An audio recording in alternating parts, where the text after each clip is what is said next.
Dave, when you're ready. Thanks, Kieran. On you. Stephen, first of all, everybody fit and well tomorrow?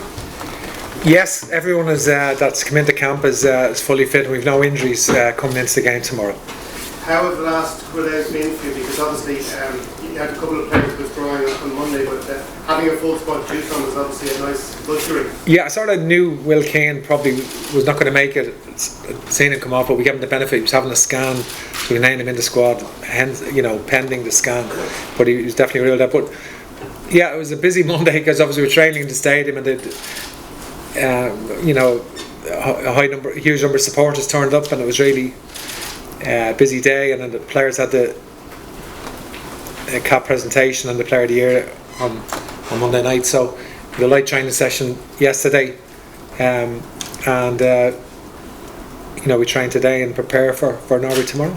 I know you were hoping Erling Haaland would be playing tomorrow night. How much does the game plan change now that he isn't?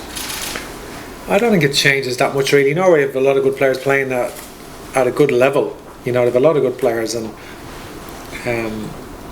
obviously the highest profile one is their captain, Martin Odegaard, who's an exceptional player for sure for Arsenal. And but they have players playing in quite a few in La Liga and other top leagues. So they've shown themselves to be a good team.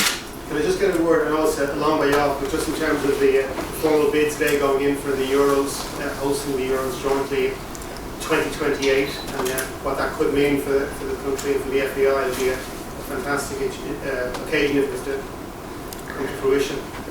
Yeah, I think it'd be very positive for football in Ireland, and to have European Championships in Dublin and have full stadiums and what that brings, and the interest in the country. And I think it's a good news story.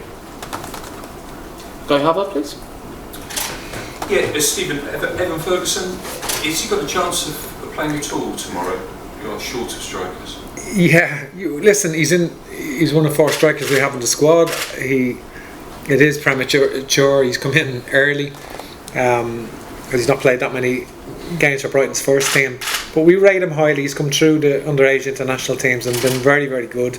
He's a different profile of the strikers that we have. Aggressive and strong in the air. He scores different types of goals, headed goals, and he is someone who has achieved a lot in his tender years. So he has a chance of being involved, but no guarantees at the same time. The France game seems a long way away, but obviously it's your last home game before that. How much is it in your head when you're sort of picking the team and training this week? Yeah, it is important. It's an important game preparation for France. Obviously, France and Norway are different. Difficult to gauge. France have been changing their system so much between playing with a back 3 and playing with a back 4.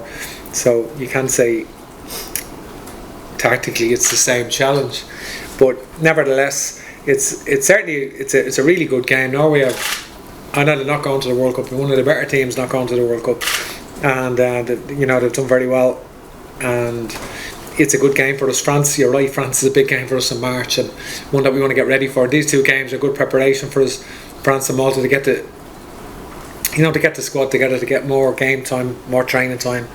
And it's a long gap between November and March in the windows, and we want to make sure that we hit the ground running in March when we come in. Gavin, please. Hi Stephen, do you see this game as one in which to go full strength?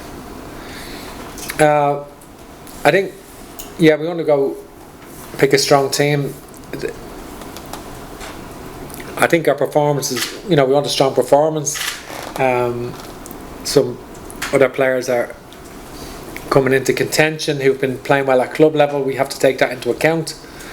When you say that, that means there's an implication other players are not playing as well. But so we do have to take. There are many factors that go into picking the team, and someone like Callum O'Dowda, who is playing well at club level at the moment, has to come into our thinking, and we have to consider that. Do you see him as a wing back? he has the capability. He's adaptable and plays in different positions. Obviously, he's a natural winger, and he's had a tough time with injuries, and over the last couple of years, not really had many opportunities in that time because of that and different coming back. So he's someone with natural pace and a good left foot, and it's an area that has a lot of competition for us. So we have to consider that. Just one for John, if you don't mind, here. Is there a bit of disappointment that you won't get to test yourself against Erling Haaland? Yeah, but listen, this is football. We know Norway are a good team. They got good players, no matter who's playing. So yeah, just don't really focus on that. Really, just have to go out and play against what you're up against, and we all really want to do well for this team, and we're looking forward to the game. Ed. Stephen, you made a point last week of naming 3 League of Ireland players in standby, including striker Rory Gaffney. 2 strikers pulled out the squad, but you opted to bring in a winger. Can you explain that for me, please? Well, I don't know. I already said at the time I included an extra striker in the squad in anticipation that might happen, in case it did, and Evan Ferguson. So we have 4 strikers. I think Chidozie, Mark Sykes, a flexible player. He can play as a midfield player, can play as a wing back, and play as a high 10. So he's quite versatile. He's been playing very, very consistently for Bristol City. The other option, we've not got loads of players playing that right wing back, that high position. So Chidozie can play in there, but with Mark in the squad, Chidozie can focus on being a centre forward, which is what we need from him. Brandon, just in terms, a separate note, we all know the importance for Irish football qualifying for a major tournament. So on that note, would the Norwegian coach's comments this morning about football people, journalists included, being asleep for too long ahead of this Qatar World Cup, and does it resonate in Ireland, do you think? Sorry, I didn't hear the comments there. Just made comments that footballing people around the world were too late to really start having a go with Qatar to host, getting to host the World Cup. So I think that sort of resonates here in Ireland because the World Cup is such a goal and such it's so important for Irish football. Yeah, it's legitimate criticism. You can't discount that point of view. I think I personally made that point on 2 occasions when we played Qatar. I spoke out at that time. We played Qatar in our group on the home and away. That disparity between between rich and poor in Qatar, the deaths of the migrant workers. Obviously, the numbers have been questioned. Different media outlets have given different accounts of what kind of numbers, but there's no doubt that it was distressing and very very tragic, really, in those circumstances. So it shouldn't happen, and that's for sure. Damien Spallman, please. Stephen, on that theme, I believe you're going out to the World Cup. Are you conflicted in any way about that, for those reasons? Yeah, could be argued, that, but I'm not sure, to be honest. I'm that significant a person that I can influence any decisions at any level. I think I just gone in and out for 5 days. I've got to see France twice. Got to do the job to the best of my ability as Irish manager. Get to see France twice against Tunisia and Denmark. I get to see Holland ahead of the World Cup, and obviously with the nature of matches only being an hour away, I get the opportunity to go to 8 games in 5 days just to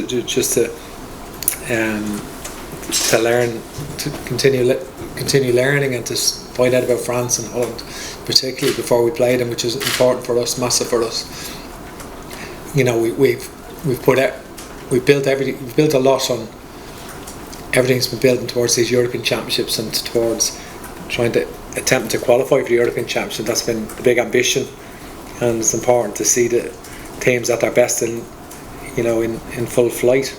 and it gives you a real perspective on the teams, and that's the reason I come. Okay.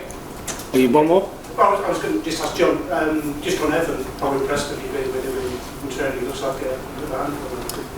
Yeah, you know, he's a young man, but he's not young in stature. You know, he's a big man for his age, and you know, he's got a bright future ahead of him. Seems like he's got a really good attitude. He's got good ability. So you know, it's been really good to get to know him this week.